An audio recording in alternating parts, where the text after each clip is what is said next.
Je me souviens encore du grondement assourdissant de la terre sous mes pieds.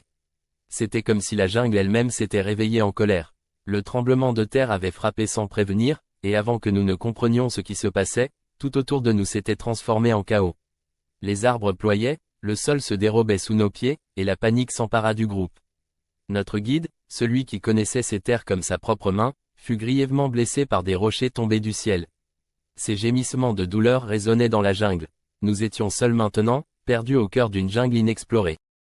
J'ai essayé de stopper son hémorragie, mais avec si peu de matériel médical à disposition, nous savions que nos efforts seraient vains. Pourtant, nous devions agir vite, pour lui comme pour nous. Les autres étaient terrifiés, certains voulaient rester et attendre des secours, mais c'était insensé.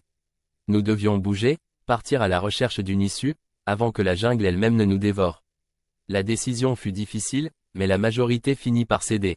Nous allions marcher, même si cela signifiait laisser le guide mourir ici. Cette nuit-là, alors que nous étions blottis autour d'un maigre feu, un cri perça les ténèbres. Un cri animal, venu de nulle part. Le genre de son qui fait frémir même les plus courageux. Je me souviens avoir serré ma machette si fort que mes jointures étaient blanches. Les jaguars rôdaient, et dans la jungle, nous n'étions pas les seuls chasseurs. Les jours suivants furent encore plus terrifiants. Nos vivres diminuaient rapidement, et la nourriture que nous avions espéré trouver dans la jungle s'avéra un piège. Une mauvaise identification de plantes nous conduisit à une intoxication alimentaire qui faillit coûter la vie à l'un des nôtres. Et puis il y eut cette rivière. Large, impitoyable. Nous avons tenté de la traverser sur un radeau de fortune que nous avions fabriqué avec des lianes et des branches, mais les courants étaient trop forts. L'un de nous fut emporté par les flots. Je le revois encore, criant à l'aide avant d'être avalé par la rivière furieuse. Comme si cela ne suffisait pas, une tempête tropicale s'abattit sur nous peu après. Les pluies dévastatrices inondèrent notre campement, détruisant nos abris, nous laissant trempés et à la merci des éléments. L'hypothermie menaçait, et nous savions que nous n'avions pas le luxe de rester immobiles. Il fallait continuer. Mais tout se compliqua encore davantage lorsque notre guide, agonisant, tomba dans une fièvre délirante. Sa plaie s'était infectée, et sans antibiotiques, il n'y avait plus d'espoir pour lui.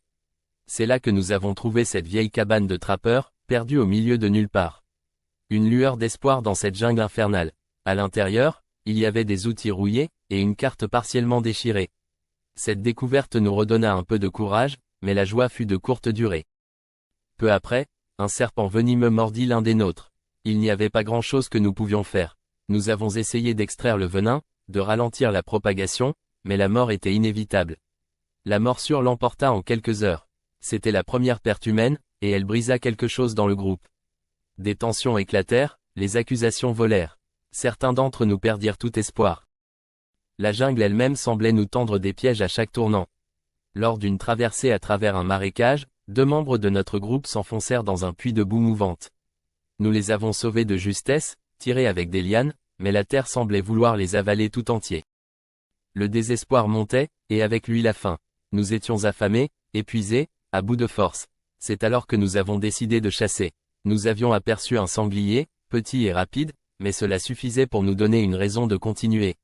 La chasse fut longue et acharnée, mais nous avons finalement réussi à l'abattre. Cependant, sans moyen adéquat de cuire la viande, manger devint une lutte en soi. Le pire était à venir. Un autre membre tomba gravement malade, probablement à cause de l'eau contaminée. Sa fièvre était si haute qu'il délirait. Nous avons dû choisir entre le ralentir pour l'aider ou continuer à avancer. Laisser un ami derrière n'était pas une option facile, mais nous n'avions pas d'autre choix. Et puis, comme si la jungle elle-même jouait avec nos nerfs, nous avons découvert des traces humaines. Des empreintes de pas fraîches, récentes. L'idée que nous n'étions peut-être pas seuls dans cet enfer éveilla en nous un mélange de soulagement et de peur. Qui étaient ces gens? Étaient-ils amicaux ou hostiles? Nous avons vite découvert la réponse lorsqu'un de nos compagnons tomba dans un piège rudimentaire, laissé par des habitants inconnus de la jungle. La tension monta encore d'un cran. Nous étions traqués, surveillés par un ennemi invisible. Les disputes éclatèrent entre nous.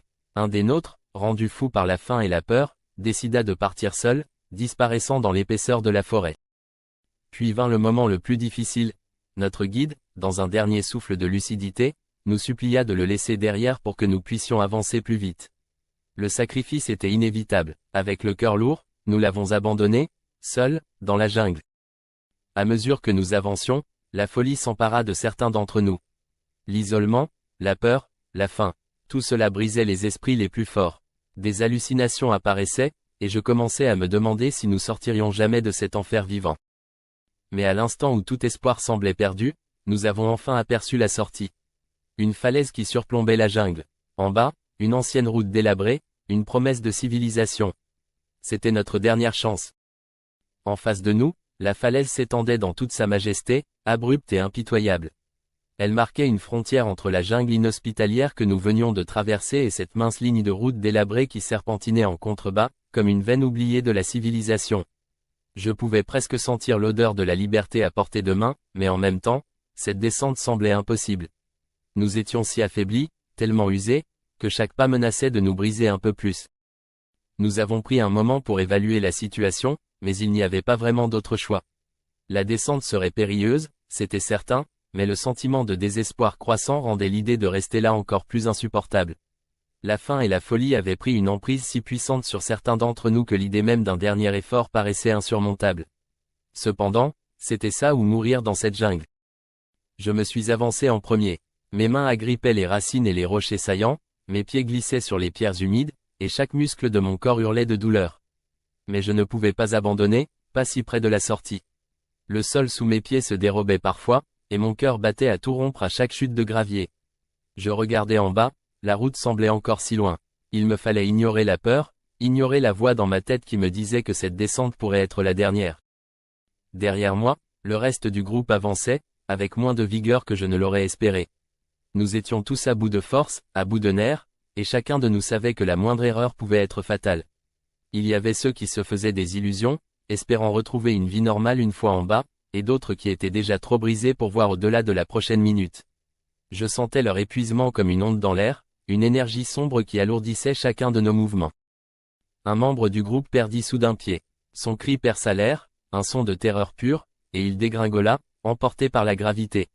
Je l'ai vu disparaître, ses mains s'agrippant en vain au rocher, et ce bruit sourd lorsque son corps heurta le sol bien plus bas résonna comme un coup de tonnerre.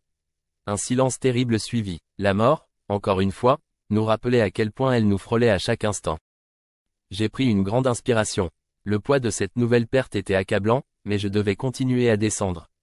Nos vies en dépendaient. Finalement, après ce qui me parut une éternité, mes pieds touchèrent enfin le sol ferme de cette route oubliée. Elle n'avait rien de rassurant, avec ses craquelures et sa végétation envahissante, mais c'était une route. Un lien ténu avec le monde que nous avions laissé derrière nous, avec cette civilisation qui semblait désormais si lointaine, presque irréelle. Le reste du groupe finit par me rejoindre. Nous étions moins nombreux que lorsque nous avions commencé cette descente, et ceux qui étaient encore debout semblaient à peine plus vivants que des spectres. Leurs yeux étaient vides, comme si toute émotion avait été aspirée hors d'eux. Nous n'avions plus la force de parler, ni même de pleurer ce que nous avions perdu. Le seul objectif qui restait était de suivre cette route, peu importe où elle nous mènerait. Nos pieds nus, couverts d'ampoules et de plaies, traînaient sur l'asphalte.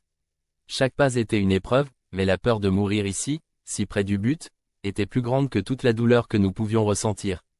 La route était longue, et chaque kilomètre semblait s'étirer indéfiniment.